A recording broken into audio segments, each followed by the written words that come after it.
जय हिंद। आज का ये वीडियो आप सभी के लिए बहुत ज़्यादा इंपॉर्टेंट है। देखिए, आज के इस वीडियो में यहाँ पर आप लोगों को बताने वाले हैं कि बोर्ड परीक्षा की कॉपी में जो एग्जामिनर होते हैं वो क्या देखकर आपको फुल मार्क देते हैं और क्या देखकर आपको फेल कर देते हैं। देखिए, आपने बहुत सारी जगह यहाँ पर सुना होगा या आपके दोस्त भी होंगे, आपके साथ भी ऐसा होगा कि एक आपका दोस्त होगा, वो बहुत ही ज़्यादा कम पढ़ता है लेकिन उसके बहुत ही अच्छे मार्क आते हैं, और आपने बहुत ही अच्छा पढ़ा लेकिन आपके बहुत ही कम मार्क आते हैं। तो ऐसा क्यों होता है कि आप कौन सी गलती करते हैं कि जिससे एग्जामिनर फेल कर देते हैं या आपके मार्क कम आते हैं, और वो जो आपके दोस्त होते हैं वो ऐसी कौन सी गलती नहीं करते हैं कि जिससे वो टॉपर बन जाते हैं। तो वीडियो को पूरा देखना। देखिए, आप लोग ये वीडियो चाहे एग्जाम से पहले देख रहे हैं या बाद में देख रहे हैं, तब भी आप लोग इस वीडियो को कंप्लीट जरूर देखना। चाहे आप लोग 9th में हो या फिर 11th में या 10th या 12th, किसी भी क्लास में, सभी के लिए बहुत ज़्यादा इंपॉर्टेंट है। तो ध्यान से वीडियो को देखना। आप चाहे किसी भी बोर्ड से हैं, सभी के लिए बहुत ज़्यादा इंपॉर्टेंट है। और ये देखिए, वीडियो आप लोग देख लोगे तो बहुत ही अच्छे मार्क आएंगे, मैं आप लोगों को 100% गारंटी के साथ कहता हूँ। देखिए, हमारे पास ये यहाँ पर देखिए टॉपर यहाँ पर बनने का आसान तरीका, इनमें से बहुत सारे ऐसे सीक्रेट बताने वाले हैं जो कोई नहीं बताएगा। ध्यान से वीडियो को देखना। तो देखिए, सबसे पहले यहाँ पर देखते हैं कि आपको देखिए यहाँ पर क्या है। अगर आपकी हैंड राइटिंग ख़राब है तो आपको कैसे लिखना है, उसको कैसे बोर्ड एग्जाम में कॉपी लिखना है कि जिससे अच्छे से अच्छे मार्क मिले। उसके बाद में बोर्ड एग्जाम में कॉपी मिलते ही आपको क्या करना है, तुरंत लिखना है कि थोड़ी देर बाद करना है, क्या करना है, सारी चीज़ें इसी वीडियो में बताऊंगा। उसके बाद में कोई भी क्वेश्चन का आंसर कैसे लिखना है। जैसे कोई क्वेश्चन नहीं आ रहे हैं, ऐसे तो होते नहीं कि क्वेश्चन सभी आएंगे, बहुत सारे क्वेश्चन आपको नहीं आते हैं, तो उनको कैसे रिप्रेजेंट करना, उनको कैसे लिखना कि जिससे उसमें भी बहुत ही अच्छे मार्क मिले। उसके बाद में कोई क्वेश्चन आधा आ रहा तो उसको क्या करना है, छोड़ देना कि उसको भी लिख कर आना। बहुत सारे लोग कमेंट कर रहे थे कि हमें जैसे आधा क्वेश्चन आ रहा तो उसको कैसे लिखना, तो ये भी इसी वीडियो में बताऊंगा। तो ध्यान से वीडियो को देखना। बाकी कोई भी क्वेश्चन यहाँ पर का आंसर कितने में यहाँ पर लिखना है, जैसे 120, 30, 40 वर्ड कितने में लिखना है कि जिससे फुल मार्क मिलते हैं, तो ये भी इसी वीडियो में बताऊंगा। उसके बाद में क्या ज़्यादा पेज लिखने से यहाँ पर ज़्यादा मार्क मिलते हैं, तो इसी वीडियो में ये भी बताऊंगा। तो सारे डाउट आप लोगों के इसी वीडियो में क्लियर हो जाएंगे। तो ध्यान से वीडियो को देखना, एक एक करके बात करूंगा। तो यहाँ पर देखिए, सबसे पहले यहाँ पर मैं आप लोगों को बता देता हूँ, सीरियल वाइज बताऊंगा जिससे अच्छी तरीके से आप लोगों को समझ में आए। सबसे पहले क्या है, एग्जामिनर यहाँ पर कॉपी में क्या देखकर आपको पास या फेल करते हैं। देखिए, आपने सुना होगा कि आपका दोस्त होता है वो पढ़ाई में थोड़ा सा कम है आपसे, लेकिन उसके आपसे बहुत ही अच्छे मार्क आए। बहुत सारी जगह आपने सुना भी होगा। तो ऐसा क्यों होता है? देखिए, सबसे नंबर 1 क्या होता है यहाँ पर, हैंड राइटिंग। जो आपकी हैंड राइटिंग खराब है तो समझ लो कि आपके यहाँ पर नंबर कट जाएंगे, कम से कम 5% या 4% नंबर कट जाते हैं हैंड राइटिंग पर। तो हैंड राइटिंग पर विशेष ध्यान देना है। जो आपके दोस्त की या आपकी हैंड राइटिंग सही होगी तो कुछ यहाँ पर गड़बड़ भी होगा, मतलब कम भी लिखे होंगे या फिर उसका उत्तर यहाँ पर सही से भी नहीं दिए होंगे, लेकिन हैंड राइटिंग सही होगी तो आपके अच्छे से अच्छे मार्क आएंगे। एग्जामिनर सबसे ज़्यादा हैंड राइटिंग देखते हैं, और किस विषय में देखते हैं, हिंदी हो गया, साइंस हो गया, सोशल साइंस हो गया, या यहाँ पर बायो हो गया, या इसी केमिस्ट्री इसी में देखते हैं। देखिए, आपके मैथ में तो हैंड राइटिंग नहीं होती है तो उसमें तो आपको लिखना पड़ेगा। उसके बाद में जो आप लोग यहाँ पर सादा पेज छोड़कर आओगे तो आप लोग फेल कर दिए जाओगे। तो ध्यान रखना, कभी भी आपको सादा पेज नहीं छोड़कर आना है। जितना भी टाइम बचे उसको रिप्रेजेंट करके आना है, जितना भी आपको हमेशा लिखते ही रहना है। ये भी बताऊंगा कि आपको कैसे लिखना जो क्वेश्चन नहीं आ रहे हैं। तो वीडियो को पूरा देखना। उसके बाद में प्रश्न का आंसर नंबर ना लिखना। बहुत सारे लोग क्या कर देते हैं, लेकिन प्रश्न का उत्तर बहुत ही अच्छी तरीके से लिखते हैं, लेकिन वो एक गलती कर देते हैं, वहाँ पर प्रश्न का यहाँ पर उत्तर लिखते समय प्रश्नोत्तर संख्या भूल जाते हैं। अब जो आप लोग ये गलती कर देते हो, समझ लो आप चाहे कितना भी अच्छा यहाँ पर प्रश्न लिखें, लेकिन आप एक यहाँ पर भी नंबर नहीं पाओगे, फेल कर दिए जाओगे। कैसे, वो यहाँ पर देखिए, थोड़ा सा समझा देता हूँ जिससे आपको अच्छी तरीके से समझ में आ जाएगा। जैसे देखिए, यहाँ पर हमारे पास कोई भी यहाँ पर बुक हो सके, यहाँ पर किताब, यहाँ पर कॉपी हो सकती है, इंग्लिश या हिंदी कोई भी। जैसे पूछा गया आपको प्रश्न नंबर कितना, 21वां पूछा गया। अब 21वां आपने प्रश्न, तो यहाँ पर उत्तर तो आपने बहुत ही अच्छी तरीके से दिया है, लेकिन आप लोग वहाँ पर आंसर नंबर या फिर यहाँ पर प्रश्नोत्तर संख्या यहाँ पर लिखना भूल गए। जैसे यहाँ पर पूछा गया, यहाँ पर प्रश्न नंबर 21वां था तो आंसर नंबर यहाँ पर 21वां ऐसे डालकर, ए वाला हो तो ए कर देना, इसी प्रकार से बी वाला करोगे तो बी वाला, सी वाला करोगे तो सी वाला, डी वाला करोगे तो डी वाला।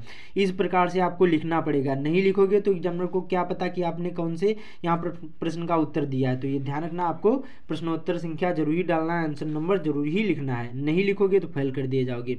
उसके बाद में बहुत सारे लोग क्या कर देते हैं, क्वेश्चन नहीं आ रहा होता है तो फालतू की बातें लिखते हैं।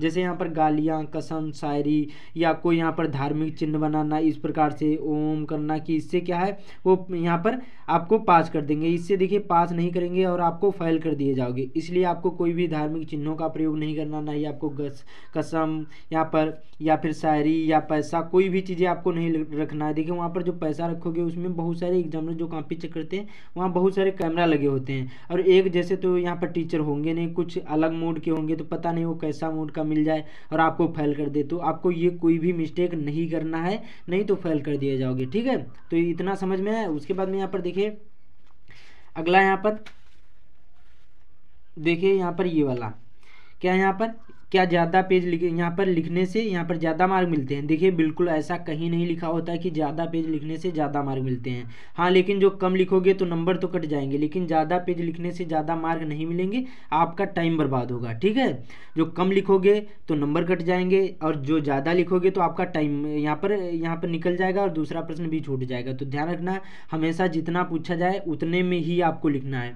अब आपको ये कैसे पता चलेगा, उसमें ऊपर ही लिखा होता है, जैसे इंग्लिश या कहीं कहीं हिंदी में भी लिखा होता है। जैसे इंग्लिश में पूछा गया कि आपको प्रश्नों के उत्तर देना है, 40 से 50 वर्ड लिखे होते हैं, तो 40 से 50 वर्ड कम से कम आपको 3 या 4 लाइन में लिख देना है, उससे ज़्यादा नहीं लिखना है। उससे ज़्यादा लिखोगे तो आपका टाइम बर्बाद होगा, एग्जामिनर का नहीं। नंबर तो उतने ही मिलेंगे लेकिन आपका टाइम बर्बाद होगा, दूसरा छूट जाएगा। इसलिए आपको 40 से 50 वर्ड में पूछा जाए तो 3 से 4 लाइन। उसके बाद में यहाँ पर 60 से 80 वर्ड में पूछा जाए तो कम से कम 7 से 8 लाइन। उसके बाद में यहाँ पर देखिए जैसे पूछा गया 150 वर्ड में निबंध पूछे जाते हैं, या फिर सोशल साइंस या साइंस में क्वेश्चन ऐसे होते हैं कि आपको 150 वर्ड में आंसर देना है, तो कम से कम आपको एक पेज और दूसरे पेज की 2-3 लाइन आपको लिखना है। ठीक है, इतना लिखोगे, 150 वर्ड में पूछा गया तो आपके नंबर नहीं कटेंगे, पूरे के पूरे मिलेंगे। तो ये ध्यान रखना है। तो आपको ये ज़्यादा ज़रूरी है कि आपको ज़्यादा भी नहीं लिखना है और कम भी नहीं लिखना है, जितना पूछा जाए उतना लिखना है।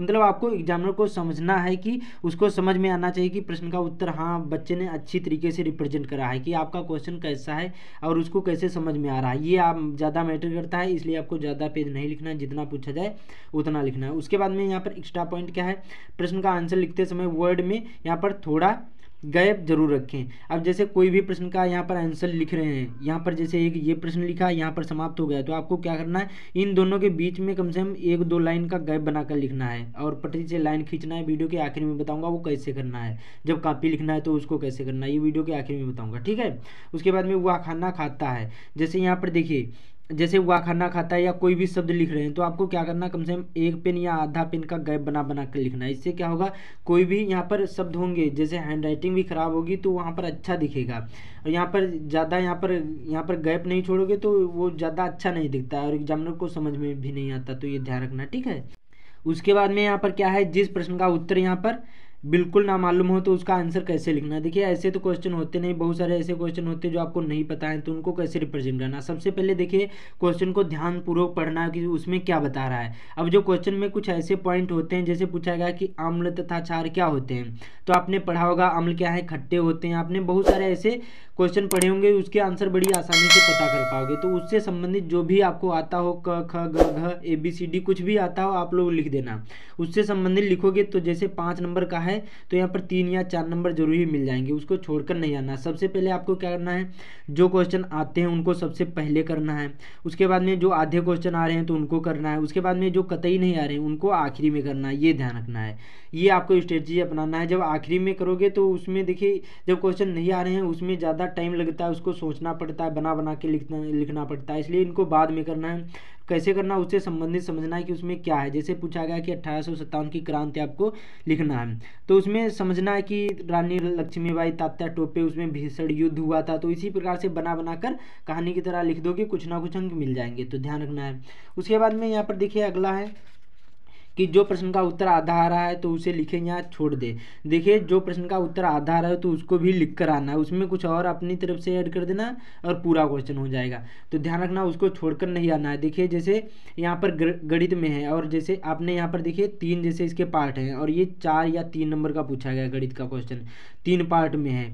तो जैसे यहाँ पर 2 पार्ट आपने सही कर दिए, 1 पार्ट यहाँ पर आंसर गलत हो गया, तो देखिए नंबर तो आपको कम से कम 2 एग्जामिनर दे देगा, क्योंकि आपने आधा यहाँ पर आधे से ज़्यादा सही करा है और उत्तर ही गलत है, नंबर तो आपको मिल जाएंगे। देखिए ऐसे जो वहाँ पर फेल करने बैठ जाएंगे तो सभी यहाँ पर बच्चे फेल हो जाएंगे, तो ध्यान रखना उसको छोड़कर नहीं आना है। चाहे जो भी सब्जेक्ट हो, साइंस का हो उसको आधा क्वेश्चन आ रहा है तो उनको भी लिखना है, और हो सके उसमें और अपने सब ऐड करके ज़्यादा बढ़ा चढ़ा के लिख देना, नंबर तो मिल जाएंगे। तो ये ध्यान रखना, प्रश्न का उत्तर आधा आ रहा तो उसको भी छोड़कर नहीं आना, उसको भी लिख कर आना है, ठीक है। उसके बाद में इतनी सारी चीज़ें मैंने आप लोगों को बता दी। अब यहाँ पर देखिए, अब देखिए यहाँ पर मैंने यहाँ पर आप लोगों को बहुत सारी चीज़ें इसमें बता दी हैं। क्या है यहाँ पर देखिए, एक और चीज़ यहाँ पर रह गई, क्या है, उसके बाद में और सारी चीज़ें आप लोगों को बताऊंगा, तो ध्यान से वीडियो को देखना। यहाँ पर देखिए क्या है, अगर आपकी हैंडराइटिंग ख़राब है तो आपको क्या करना है, तो देखिए सबसे पहले आपको क्या करना है, जो आपका यहाँ पर कंफर्टेबल पेन हो उसी को क्या करना है, यूज़ करना है घर पर भी, और जब एग्जाम में जाओगे उसी को यूज़ करना है, तो ध्यान रखना। उसके बाद में आपको क्या करना है, हैंडराइटिंग ख़राब है तो यहाँ पर जितना भी टाइम बचा है लॉन्ग क्वेश्चन आपको लिख लिख कर याद करना है। इससे क्या होगा, 2 चीज़ें आपकी फ़ायदा हो जाएंगी, आपकी हैंडराइटिंग भी सुधर जाएगी और यहाँ पर क्वेश्चन भी जो लॉन्ग क्वेश्चन होंगे वो भी तैयार हो जाएंगे। उसके बाद में यहाँ पर देखिए कोई भी अक्षर सीधा बनाओ। अब जैसे यहाँ पर देखिए, जब यहाँ पर लिख रहे हो, जैसे यहाँ पर हमने लिखा आ जैसे इस तरफ से बनाया, इस तरफ से तो ऐसे बनाना है, जो इस तरफ से ऐसे बना रहे हैं तो ऐसे लिखना है, ठीक है। मतलब आपको सीधा बनाना, सभी एक ही तरफ से लिखना है, ऐसे लिख रहे हैं तो ऐसे लिखना है, जो ऐसे लिख रहे हैं तो ऐसे लिखना है।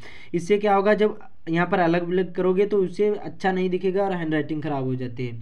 इसलिए आपको जब भी लिखोगे तो आपको ऐसे बनाना है, और हमेशा जब भी अक्षर लिखोगे एकदम सीधा बनाना है, टेढ़े नहीं होने चाहिए। जब सीधे बनाओगे तो अच्छे दिखेंगे। बाकी यहाँ पर आप लोग कमेंट करोगे तो मैं आप लोगों को एक अच्छी तरीके से वीडियो स्पेशल बना दूंगा, जिससे 5 दिनों में ही हैंडराइटिंग सुधार सकते हैं, ठीक है। उसके बाद में यहाँ पर देखते हैं और सारी चीज़ें। मैंने आप लोगों को बता दिया कि हैंडराइटिंग आपको कैसे सुधारना है, जो ख़राब है तो उसको कैसे लिखना है ये भी बताऊंगा। उसके बाद में बोर्ड एग्जाम में कॉपी मिलते ही आपको क्या करना है, तो देखिए सबसे पहले जब बोर्ड एग्जाम में कॉपी मिलेगी तो सबसे पहले यहाँ पर देखिए कुछ ऐसा नहीं होगा, वो कुछ अलग टाइप का होगा। वो आपको क्या करना है, सबसे पहले उसको भरना है, जो रोल नंबर होते हैं ये सारी चीज़ें आपको सबसे पहले वहाँ पर बोर्ड एग्जाम में भरना है। रोल नंबर भरने के बाद आपको पेपर को अच्छी तरीके से देखना है। उसके बाद में आपको सीरियल वाइज हो सके तो सीरियल वाइज करना है, फर्स्ट पेज में काट पीट नहीं करना, ना ही गलत उत्तर लिखना है, और अच्छी तरीके से कॉपी लिखना है। उसके बाद में यहाँ पर देखिए मैंने आप लोगों को बता दिया कोई भी क्वेश्चन का आंसर कैसे लिखना है, तो कोई भी क्वेश्चन का आंसर मैंने बता दिया कि जो नहीं आता उसको कैसे लिखना। बाकी जैसे यहाँ पर आ रहा है तो उसको कैसे करना है, जैसे प्रश्न नंबर 1 पूछा गया तो आपको क्या करना, कोई भी प्रश्न नहीं उतारना, प्रश्नोत्तर नंबर ऐसे डालकर 1 का का वाला है तो का वाला, खा वाला है तो खा वाला, ऐसे करने के बाद अब जो भी यहाँ पर रोमन अंकों में हो या ABCD में हो ऐसे आपको लिख देना है। अच्छी तरीके से आपको लिखना, कोई भी मिस्टेक नहीं करना। और जैसे यहाँ पर प्रश्न समाप्त हो जाए तो यहाँ पर पटरी से लाइन खींचना, इससे क्या होगा, एग्जामिनर भी समझ जाएगा कि बच्चे ने इस प्रश्न का उत्तर इतने में दिया है। दूसरा करोगे तो यहाँ पर दूसरा ऐसे डालकर आपको लिख देना है, ठीक है। ये मिस्टेक नहीं करना है। इसी प्रकार से आपको बोर्ड एग्जाम में कॉपी भी लिखना है, जैसे मैंने आप लोगों को बताया। इसको डिटेल में वीडियो चाहिए तो लिंक डिस्क्रिप्शन में मिल जाएगा, मैंने अच्छी तरीके से बताया कि बोर्ड एग्जाम में कॉपी कैसे लिखी जाती है। उसके बाद में मैंने बता दिया कोई भी क्वेश्चन का आधा, यहाँ पर क्वेश्चन आधा आ रहा है तो उसको कैसे लिखना है, कोई भी क्वेश्चन का आंसर कैसे लिखना है और कितने में लिखना। मैंने बताया जितने में पूछा जाए उतने में लिखना, उससे ज़्यादा नहीं लिखना। और ये भी बता दिया क्या ज़्यादा पेज लिखने से ज़्यादा मार्क मिलते हैं, तो कतई नहीं मिलते हैं, जितना पूछा जाए उतना लिखो, उससे ज़्यादा नहीं लिखना है। उसके बाद में अब यहाँ पर देखिए क्या है, बचे हुए टाइम में एग्जाम की तैयारी कैसे करना है। देखिए अब जितना भी टाइम बचा हुआ है 100% स्टडी पर ध्यान दो, बाकी सभी सब्जेक्ट को इम्पॉर्टेंट दो, चाहे जो भी सब्जेक्ट हो सभी को इम्पॉर्टेंट देना, क्योंकि सभी 100 नंबर के होते हैं। तो यहाँ पर देखिए और सभी क्वेश्चन में आपको क्या करना, सभी सब्जेक्ट के NCERT क्वेश्चन पढ़ो, सबसे ज़्यादा NCERT पूछे जाते हैं। मॉडल पेपर को सॉल्व करो, इससे क्या होगा, आपको पता चल जाएगा कि जो हमारा पेपर पैटर्न वो कैसा है। अब देखिए सोशल मीडिया से दूर रहना है, जब तक सोशल मीडिया से दूर नहीं रहोगे तब तक अच्छे मार्क नहीं आ सकते। आपको Insta reel, WhatsApp, Facebook short video इनसे दूर रहना है। जब तक इनसे दूर नहीं रहोगे तब तक अच्छे मार्क नहीं आ सकते। देखिए इनमें कम से कम 4 से 5 घंटा टाइम बर्बाद हो जाता है, तो इससे दूर रहना। मैंने सारी चीज़ें आप लोगों को बता दी हैं, तो कोई भी मिस्टेक नहीं करना। उम्मीद करता हूँ आप लोगों को समझ में आ गया होगा, तो इस वीडियो को ज़्यादा से ज़्यादा शेयर कर देना। बाकी चैनल पर पहली बार आए तो उनको सब्सक्राइब भी कर लेना। तो मिलते हैं अगले वीडियो में।